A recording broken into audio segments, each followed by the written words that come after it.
Halo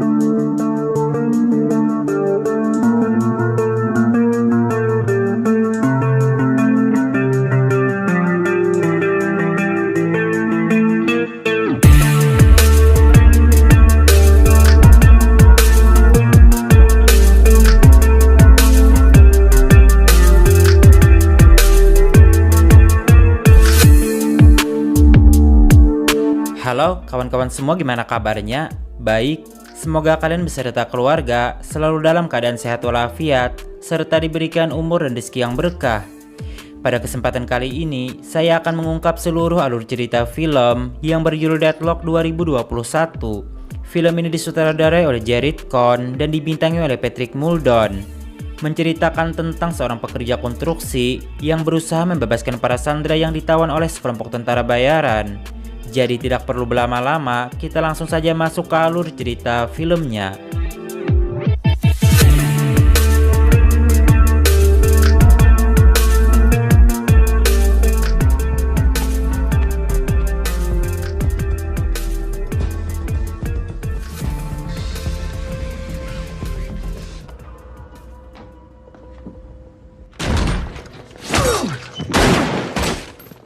Di awal film, terlihat beberapa orang anak muda yang sedang pesta narkoba di sebuah rumah. Dan tanpa mereka sadari, di luar sudah ada polisi yang sedang bersiap untuk mengepung tempat tersebut. Namun, karena rumah yang akan mereka gerebek cukup besar, Detektif Jack kemudian memerintahkan dua anggotanya untuk masuk melalui pintu belakang. Sementara dirinya dan juga John akan masuk melalui pintu depan.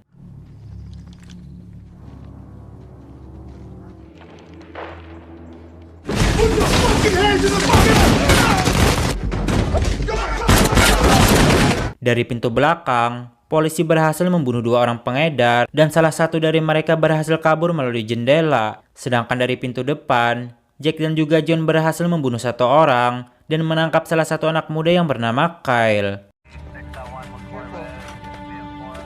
Namun setelah memeriksa nomor rumahnya, Jack dan juga John baru menyadari kalau mereka sudah salah alamat, karena ternyata rumah tersebut tidak saling terhubung antara depan dan belakang. Yang artinya, dua orang penghuni depan rumah tersebut bukanlah bagian dari pengedar yang sedang mereka targetkan. Namun anehnya, baik Jack ataupun John malah merasa tidak bersalah dan beralasan kalau dua orang remaja dari rumah depan itu juga memiliki senjata.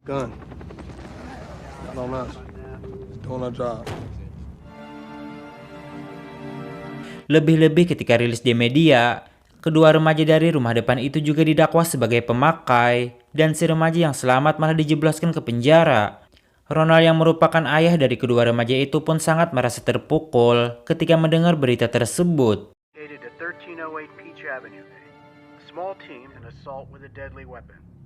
Hingga tidak berselang lama, dia kedatangan dua orang polisi yang memintanya ikut ke kantor untuk dimintai keterangan. Ronald Whitlock? Namun Ronald yang seorang veteran perang, ia pun memutuskan untuk membunuh kedua petugas ini karena merasa tidak terima atas perlakuan polisi terhadap kedua putranya. Di sisi lain, kita akan diperkenalkan dengan seorang mantan pasukan khusus bernama Mark, yang terlihat baru saja bangun dari tidurnya dengan kepala berat akibat mabuk tadi malam. Dan diketahui setelah pensiun dari dunia militer, Mark sekarang bekerja sebagai tukang las di sebuah pembangkit listrik tenaga air. Yang mana saat berangkat kerja, Mark tak sengaja berpapasan dengan istri John yang bernama Paula. Dan dia menitip pesan kepada John bahwa dia tidak sempat untuk membayar uang tilang tempo hari. Alright, Mac, I'm gonna tell him. No, for real. Di samping itu, Mark juga nampak cemburu saat melihat mantan pacarnya yang bernama Sophia yang terlihat sangat akrab dengan direktur perusahaan bernama Smith. Asshole. Yeah. Just keep moving it. Roll on. Ketika memasuki kantor, Mark langsung diajak oleh temannya yang bernama Tommy karena tidak kuat minum tadi malam. Dan diketahui yang membuat Mark mabuk berat adalah sahabatnya yang bernama Bond dari divisi keamanan. Saat melihat Mark datang, Bond lalu menyarankan agar Mark pulang saja dan mengambil libur pada hari ini. Namun Mark tidak mau mendengarkan saran tersebut yang membuat Bond sangat merasa kecewa. Rangers lead the way, brother. All the way, baby. Anehnya lagi, kepala keamanan yang bernama Crane juga terlihat tidak suka saat mengetahui Mark masuk kerja. Mark yang kebingungan, ia disapa oleh teman kerjanya yang bernama Amy. Guess I'm just gonna have to keep welding by day. Namun perbincangan mereka ini kurang disukai oleh Sophia yang kemudian terjadilah sedikit perdebatan di antara mereka sebelum akhirnya dihentikan oleh Smith. Is there a problem here? No. Y'all good? Semua karyawan pun mulai melakukan aktivitasnya masing-masing. Yang mana pada hari itu ada rombongan anak sekolah yang datang ke pembangkit listrik untuk melakukan studi tour. Dan Sophia ditugaskan untuk memandu mereka. Come on. Hi. Hey, you got this? 'Cause I gotta hit. Saat bersamaan, muncul beberapa buah mobil yang langsung menabrak pagar.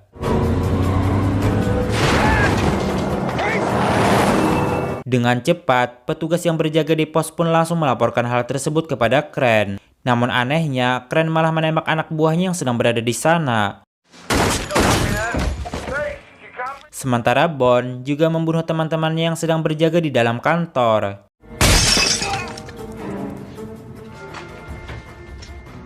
Ternyata, Crane dan juga Bond sudah bekerja sama dengan Ronald untuk membajak pembangkit listrik. Yang kemudian, mereka pun langsung menyandra semua pekerja, termasuk para rombongan anak sekolah yang sedang berkunjung.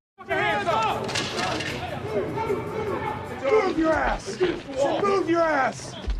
Oh no. Hopefully they aren't way too much. Yeah. Smith dan juga Paula yang bersembunyi berusaha meminta bantuan kepada polisi. Namun sayang, ternyata sambungan teleponnya sudah diputus. Dan keberadaan mereka pun akhirnya diketahui oleh Bond dan juga anak buah Ronald. Oh, hands up! Don't you move! Don't you say a word! Let's go, come on. Sementara Mark yang bekerja memperbaiki bendungan, dia pun baru menyadari adanya kekacauan saat melihat pria bersenjata lengkap sedang merokok di atasnya. Hingga dengan pengalamannya sebagai pasukan khusus, Mark pun berhasil melumpuhkan beberapa orang anak buah Ronald.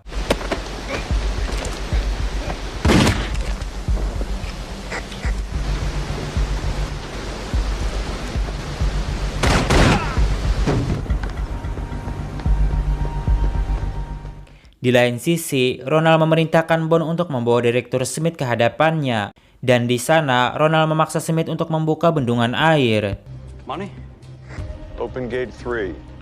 Mendengar itu, Smith jelas saja menolaknya karena itu sangat berbahaya bagi mereka dan juga bagi para warga yang tinggal di sekitar pabrik. Namun karena terancam, Smith pun terpaksa mengikuti perintah tersebut. Open gate 3.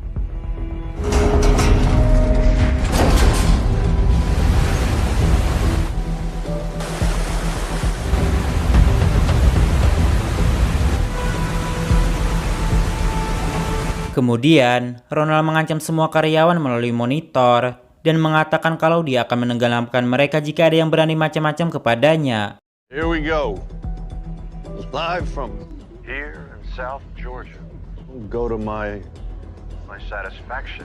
I would flood this whole fucking town.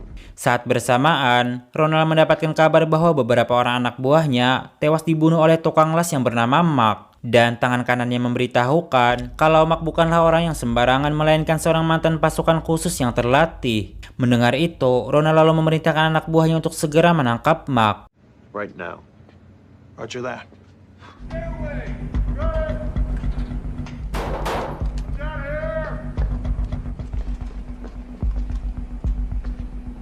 Mark sendiri terlihat sedang bersembunyi di sebuah ruangan dan tak sengaja bertemu dengan Tommy. Tommy mengatakan kalau semua karyawan dan juga anak sekolah sedang disandra oleh tentara bayaran. Namun dia juga masih belum tahu apa motif dari pembajakan ini.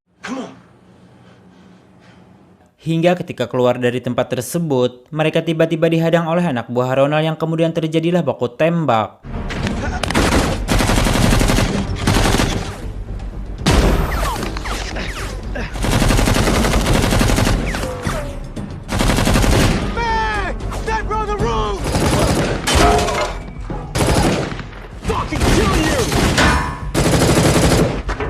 Go up there, he's gotta pick us up.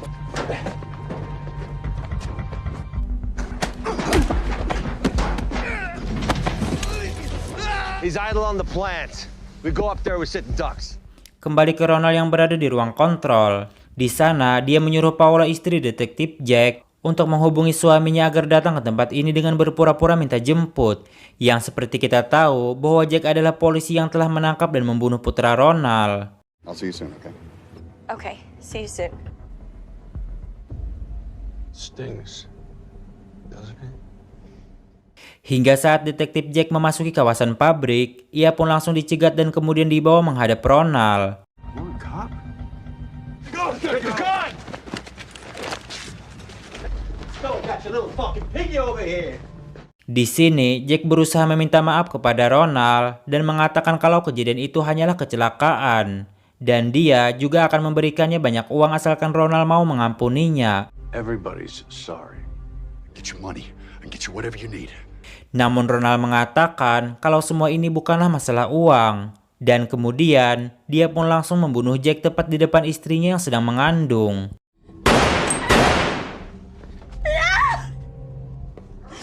You're a monster! Kemudian, mereka lalu membuang mayat Jack di bendungan. Last I heard. Sementara Mark dan juga Tommy mulai menyusun rencana untuk membebaskan para sandera, yang mana di sini Mark menyuruh Tommy untuk pergi mengambil bus, sedangkan dia sendiri akan berusaha mencari keberadaan para sandera.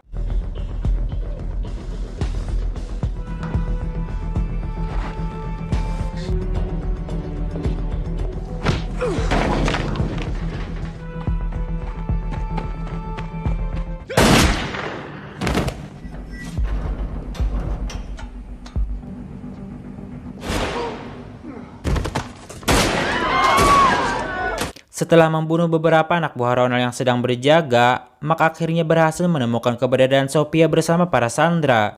Who's gonna drive the bus? Staying here is a risk. Kemudian, Mark pun langsung mengamankan semua sandera dengan menaiki bus yang sudah dibawa oleh Tommy.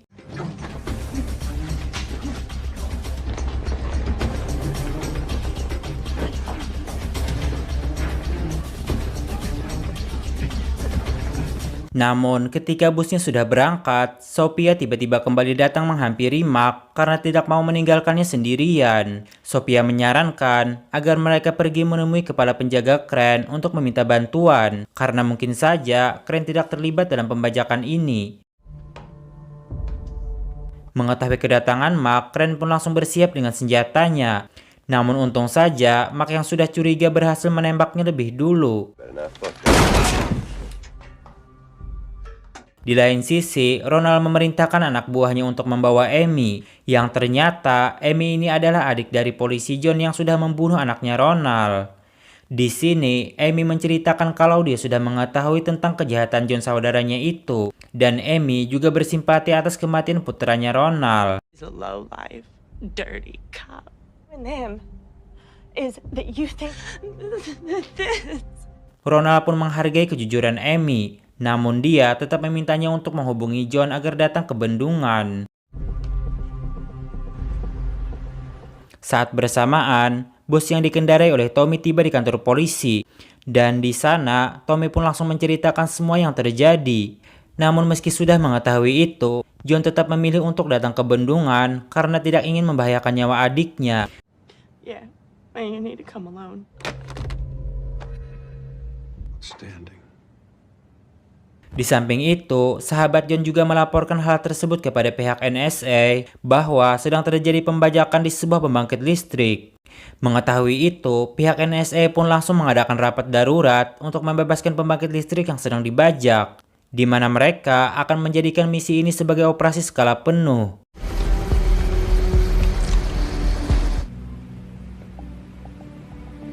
Sementara Mark yang menyisiri fasilitas bendungan, ia bertemu dengan salah satu anak buah Ronald yang bernama Gator, yang ternyata merupakan sahabatnya di militer. Dan karena ingin menguji kemampuan Mark, Gator malah mengajaknya berduel dengan tangan kosong.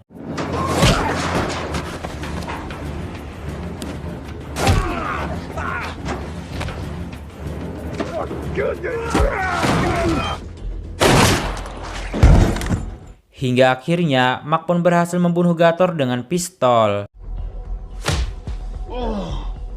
Sedangkan John yang sudah berada di hadapan Ronald, ia dipaksa untuk mengakui semua kejahatannya. Namun karena John menolak, ia pun harus tewas di tangan Ronald. Fucking kill you, man. Tidak berselang lama, Ronald mendapatkan kabar dari Bond bahwa NSA sedang menuju lokasi mereka. Mendengar itu, Ronald lalu menyuruh Smith untuk membuka satu bendungan lagi.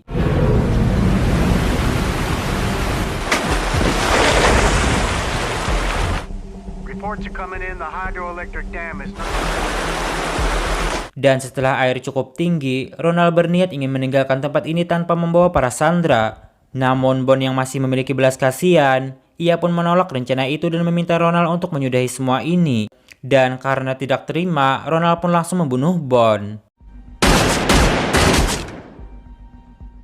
Di waktu yang sama, petugas NSA pun tiba di lokasi dan langsung membantai semua anak buah Ronald yang sedang berjaga di luar.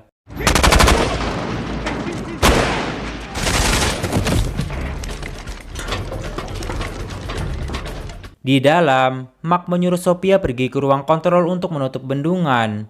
Sementara dia sendiri akan berusaha mencari keberadaan Ronald. Namun tiba-tiba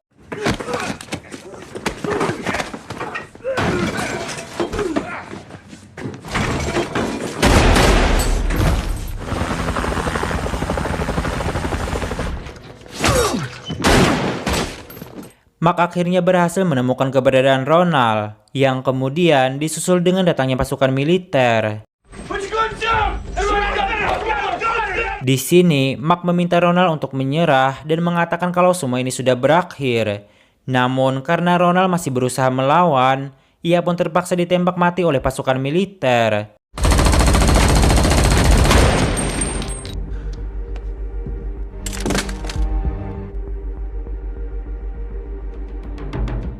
Dua minggu kemudian, aktivitas di pembangkit listrik pun terlihat kembali normal, dengan Mark yang kini dipromosikan menjadi kepala keamanan. Di akhir film, diperlihatkan Mark yang sekarang sudah balikan dengan Sophia, dan mereka berencana untuk segera menikah. Setelah itu, film pun tamat. Oke kawan-kawan semua, itulah tadi alur cerita film Deadlock 2021. Semoga kalian bisa terhibur dengan alur cerita film ini. Atas kesalahan dan kekurangan kami, mohon bisa dimaklumi. Saya pamit undur diri dan sampai jumpa di video selanjutnya.